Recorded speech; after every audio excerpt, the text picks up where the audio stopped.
Good afternoon, everybody. This is Steve Fletcher with a trumpet for my people. Today is June 5th, 2022.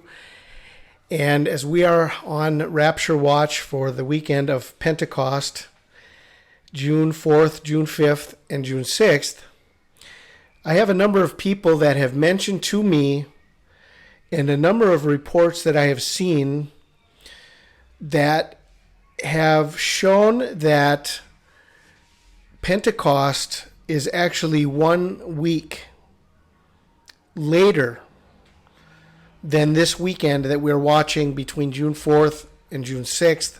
We actually need to wait one more week. Now, if I would have heard this from one person or maybe even from only two people, I would not have even probably paid attention to this. But I've seen more than three different sources that have shared this reasoning. And so I really wanted to look into this and consider what was being shared and see if we can follow this line of thinking or understand why they would even be sharing this. Obviously, I'm bringing this to you because I think there's validity to what they have said.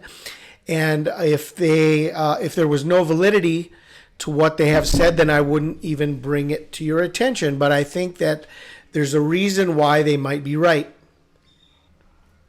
And it has to do with the actual new moon sighting of Nisan 1 and the beginning of Nisan on April 3rd instead of on April 2nd, which will throw Passover from being on a Saturday to being on a Sunday. And then the Omer count cannot begin until the following weekend. So it's 1 week difference. And this is what I wanted to share with you. So let me take you through this line of thinking and see if I can make this understandable. I've got a lot of information on this one screenshot, but I'm going to try to walk you through it and see if we can understand this together. Okay, based on the new moon sighting of Nisan 1, and this was very important. We were watching this as the year was beginning. Will the new moon be spotted on April 2nd? And we were watching for the new moon on April 2nd, and there were no sightings in Israel. Okay, and this came out. There were a number of reports that came out as we were watching this. The new moon of Nisan 1 was not spotted on April 2nd. No sighting in Israel or Australia on April 2nd, making by default April 3rd the new moon for those that follow sighting based on Israel. Okay, April 3rd. Now, if you look down here at the Torah calendar, you're going to see the month begins on April 2nd. Okay, they have the month beginning on April 2nd. And this is 1 day off. Okay, do you think that there's an importance of 1 day? Could 1 day make a difference? Well, 1 day ends up meaning that Passover, instead of it being on Saturday, April 15th through April 16th, it actually fell on Sunday from April 16th to April 17th, the first day of the week. So the whole calendar of Passover makes all the difference in this 1 day difference. Okay, so this is what we are going to see. The Torah calendar seems to be off by 1 day. Let us consider what this could mean. Nisan 1 new moon was April 3rd and not April 2nd, meaning that April 3rd and 4th was Nisan 1. Okay, so I have on where it says Nisan 2, I put an X there, and that would be actually Nisan 1.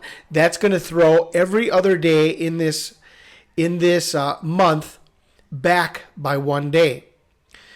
This means that Nisan 14, okay, Passover, instead of it falling on Saturday, between Friday and Saturday, okay, it fell the next day on April 16th to 17th, which was from Saturday night to Sunday night, which was the first day of the week, not on the Sabbath.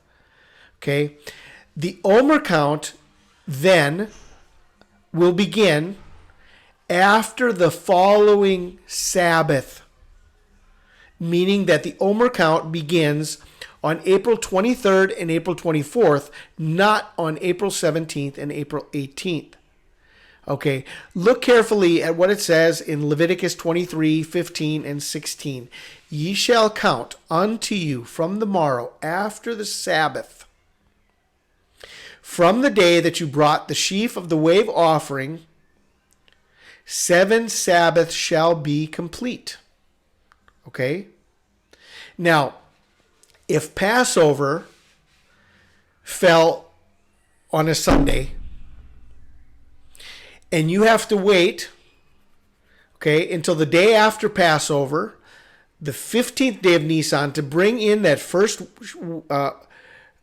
wave offering, the sheaf of the wave offering that you bring on the Feast of Unleavened Bread on Nisan 15. But the count, it says, you shall count unto you from the morrow after the Sabbath, from the day that you brought the sheaf of the wave offering. So the sheaf of the wave offering was brought in on the Monday, which was April 17th through April 18th. That was the first day of the wave offering. But you cannot count until the beginning of the next week after that first Sabbath. Okay? And so this is pushing it back where it says count begins based on the true understanding of Leviticus 23, 15, and 16. The count would not begin until April 23rd and April 24th. And this would not begin on April 17th and April 18th. Now, from there, you begin the count on April 23rd and April 24th, and you count off 7 Sabbaths. Okay? So you have April 30th, May 7th, May 14th, May 21, May 28, June 4th, and June 11th. Okay? June 11th would be the 7th Sabbath. And then it says, even unto the morrow after the 7th Sabbath shall you number 50 days, and you shall offer a new meat offering unto the Lord. And so the 50th day would then be June 11th to the 12th. At the end of the Sabbath, from sunset to sunset, from Saturday evening to Sunday evening, June 11th to June 12th would be the 50th day based on this understanding. And so here at the top, we have Shavuot, June 11th to June 12th. This would be the 50th day. Now, this was brought to my attention by 3 different sources. And as I said at the beginning, I didn't know what to think about it when I heard it from one person or when I heard it from a second person. But when I heard it from a third person, I said, well, I need to consider what is being shared here, because this may be the true understanding, and we're rejecting the true understanding based on our own desire of wanting to have Passover or have Pentecost this week. Okay. Well, what if Pentecost isn't this week? What if the appointed time that God has given us is Pentecost, and we're counting Pentecost wrong? We're not understanding when Pentecost is, and we're watching the wrong weekend. Then we're going to be highly disappointed. And this may be where we are. I think that we have valid signs that we're watching that have been leading us to this weekend. There's so many signs, but if this weekend was not Pentecost, would we have followed all of these signs? And see, this is the thing, that according to the Hebrew calendar, this is the weekend of Pentecost. According to the Torah calendar, this is the weekend of Pentecost. But at the end of the day, we have to walk by faith and not by sight. And so what we have to understand is, according to the Word of God, when is true Pentecost? Okay, so all of this we need to take into consideration. And I think it began at the very first day of the new moon of Israel, that was one day off. And that one day means that Passover is pushed back another day, and that the count is pushed back by an entire week based on the understanding of the Omer count. We have a lot of information that we're watching for June 4th, June 5th, June 6th. We're still here, but before this is over, I want to consider this information. This may be the reason why we need to wait one more week. Now, here is the other information that goes together with this, and this may be connected to the exact 1 year warning from the sign of Jonah last June 10th and June 11th.